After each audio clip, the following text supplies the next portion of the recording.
Anyway, it was really cool going to Barnes & Noble focus group, and what was really even kind of cooler was there was supposed to be a focus group. And when I got there, I was actually the only person that showed up, which I don't understand why.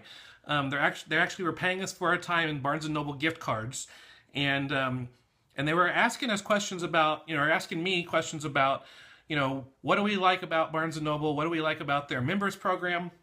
I don't know about you, but I'm a member of the Barnes & Noble members program. I don't even know what it's called, where you get 10% off of every purchase, and you get 20% off of new books and some other kind of perks and stuff like that. Anyway, Barnes & Noble is thinking about changing up some of their perks for their members program. They're thinking about just a bunch of different ideas, and they were asking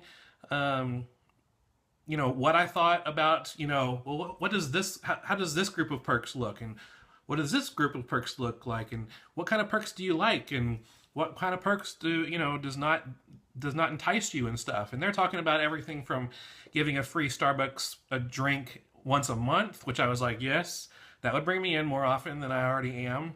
They were talking about, instead of doing 10% flat, giving $10 back in rewards for every $50 you spend, and I like that. I was like, okay, that's basic. That's 20%.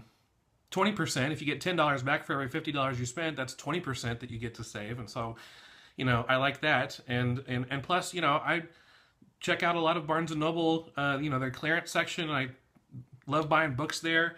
And so, anyway, it's really cool. So, they're talking about a bunch of other things like free tote bags, and I was like, no, I'm not a big tote bag. We have tons of tote bags. It's not a perk to get another free tote bag. But some other people, they might like it. So it was really interesting. But it got me thinking about the way that they are going about this big change. Barnes & Noble isn't just announcing, okay, we're having a change and we are, going to change something. And so this is what it is. They have a plan behind these changes, and they want to make sure that they make the best changes possible.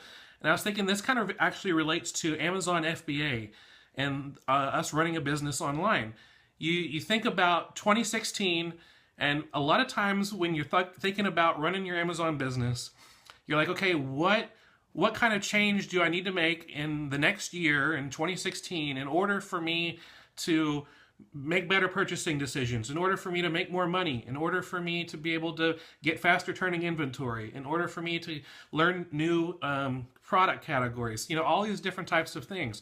What is it best? And so, Barnes & Noble isn't just making a change and running with it and just kind of, they're asking people, they're talking to their customers, they are getting advice. And so just like with Barnes & Noble, not making a big change without getting input from other people, I think it's important for you too. Before you decide to make a big change for your Amazon FBA business, ask around. There are some amazing Facebook groups and email groups about Amazon FBA, and you can ask their opinions. Hey, I'm thinking about doing this. What do you think about that? Or what step do you think I need to take next? And so, there's the Full-Time FBA Facebook group. If you go to fulltimefba.com/Facebook, that will take you to our group. You're welcome to ask that question. How long does it take to learn and implement, fill in the blank part of your business? Whether it's wholesale, whether it's, learning how to sell and understand shoes, because that's a whole nother animal from even clothing.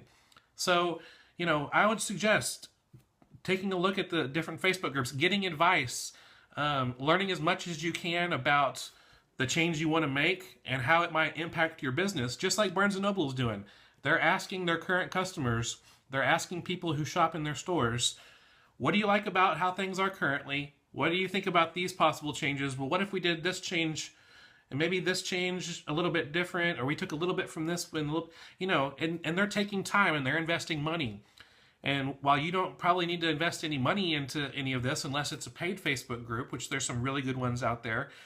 Scanner Monkey is my favorite paid Facebook group. There's also a lot of free Facebook groups. Like I said, there's the Full-Time FBA Facebook group, and there's also Mommy Income, which I really like. And it's hard to find Mommy Income. You have to.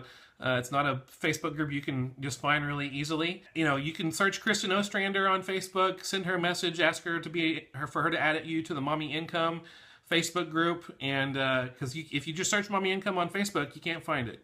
really good places for you to be able to get information and answer some questions. And before even answering the questions, you can even search in the search bar in these groups keywords, and maybe there's answers already to your questions that someone else has already asked. So do that type of thing. So that's one thing about the whole Barnes & Noble focus group research thing that went on Friday that made me think about how it applies to our Amazon FBA business. Another way that the whole focus group can kind of be applied to our Amazon FBA business is if you're creating product pages on Amazon. We talked about last week, one of the biggest mistakes that a lot of people make while sourcing is that they think of themselves as the end customer. And that's a big mistake. You want to make sure that you understand that you are not your customer. So even when it comes to product pages, you want to make sure you're choosing the keywords that the customers are searching for, not the keywords or the title that you think you would search for to find this. Because a lot of times it lines up, but a lot of times it's completely opposite. And while you're choosing the word sneaker, someone else is choosing the word tennis shoe. And there's more people clicking tennis shoes than searching sneakers. And so little things like that, you want to make sure that you have things, understood. At the Barnes & Noble focus group, they were asking me, would you like it if you got $10 back for every $50 that you spent? And I said, well, is it $50 per purchase? Do I need to spend $50 one time to get $10 back? And he's like, no, it accrues. And I said, okay, well, does it start over every month, or is it, just continually accrue? And he's like, no, it continually accrues. And I was like, do I get a gift card? How does it work? And he said, excuse me. He said, no, it's attached to your, members account. So they'll always know, how much you've accrued. And he's like, okay, that sounds awesome. I'd just be worried. I don't know if everyone would understand what the word accrue means.